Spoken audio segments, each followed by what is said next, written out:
আসসালামু আলাইকুম জব শিকার ভাই বোনেরা। খুবই গুরুত্বপূর্ণ একটি সার্কুলার নিয়ে হাজির হয়েছি। বাংলাদেশ সেতু কর্তৃপক্ষ নিয়োগ বিজ্ঞপ্তি 2025।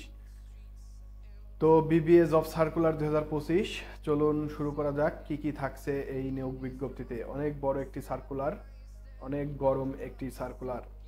বিবিএ জব সার্কুলার 2025, বাংলাদেশ সেতু কর্তৃপক্ষের শূন্য পদসমূহ জনবল নিয়োগ দেওয়া হবে। বাংলাদেশ সেতু কর্তৃপক্ষ 16টি পদে মোট 66 জনকে নিয়োগ দেবে। উক্ত পদগুলোতে নারী পুরুষ উভয় আবেদন করতে পারবেন বন্ধুরা।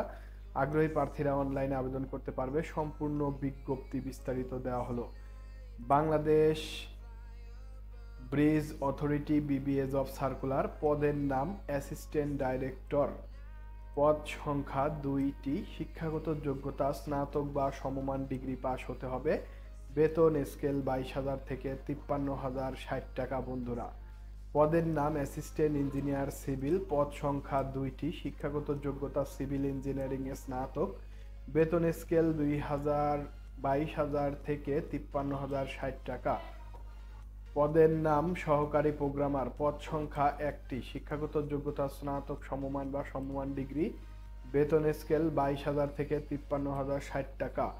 পদের নাম অ্যাসিস্ট্যান্ট মেইনটেন্যান্স ইঞ্জিনিয়ার। পদ সংখ্যা 1টি। শিক্ষাগত যোগ্যতা স্নাতক সমমান বা সমমান ডিগ্রি। বেতন স্কেল 22,000 থেকে 53,000 60 টাকা।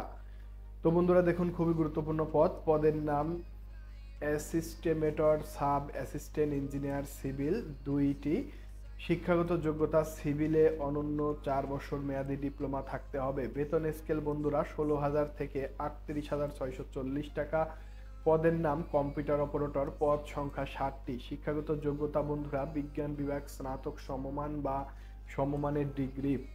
অন্যান্য যোগ্যতা বন্ধুরা কম্পিউটার মুদ্রাক্ষর, সর্বনিম্ন গতি প্রতি মিনিটে বাংলায় 25 এবং ইংরেজি 30 শব্দ থাকতে হবে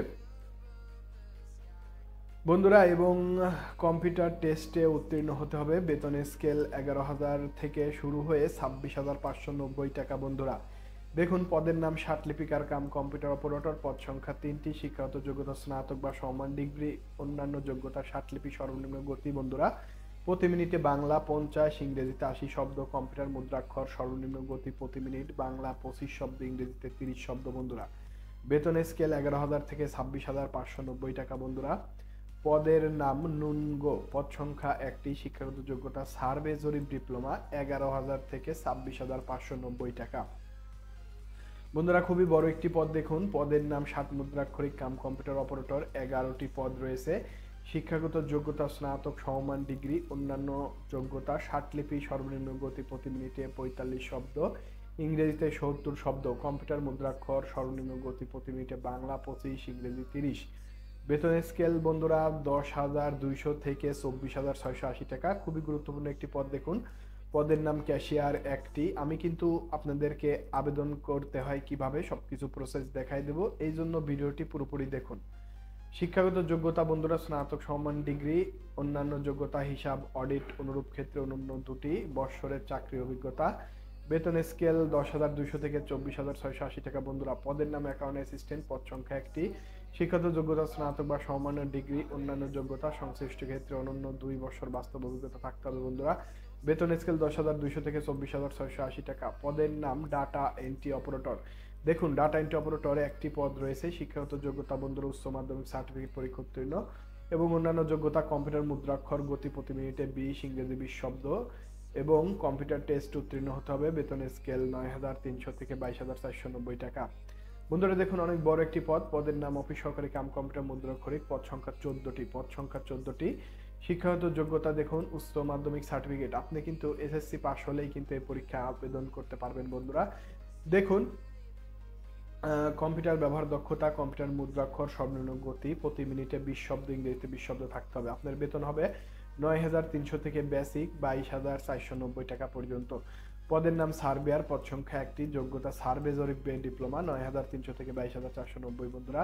পদের নাম চেইনম্যান। পদ সংখ্যা 2টি। যোগ্যতা এসএসসি পাস। দেখুন, এসএসসি পাস হলে আবেদন করা যাচ্ছে। বেতন স্কেল 8,250 থেকে 20,010 টাকা বন্ধুরা। পদের নাম অফিস সহায়ক, পদ সংখ্যা 16টি, শিক্ষাগত যোগ্যতা এসএসসি পরীক্ষা উত্তীর্ণ। বন্ধুরা বেতন স্কেল 8,250 থেকে 20,010 টাকা। এখন বন্ধুরা আবেদন প্রক্রিয়া দেখুন। আবেদন প্রক্রিয়ার ডেসক্রিপশন লিংক আমি দিয়ে দেবো, অর্থাৎ আমার যে ভিডিওর ডেসক্রিপশন বক্স থাকবে ওখানে কিভাবে আবেদন করবেন এই লিঙ্কটা কিন্তু আমি কপি করে দিয়ে দিব। এই লিঙ্কে জাস্ট ক্লিক করে আপনারা আবেদন করতে পারবেন।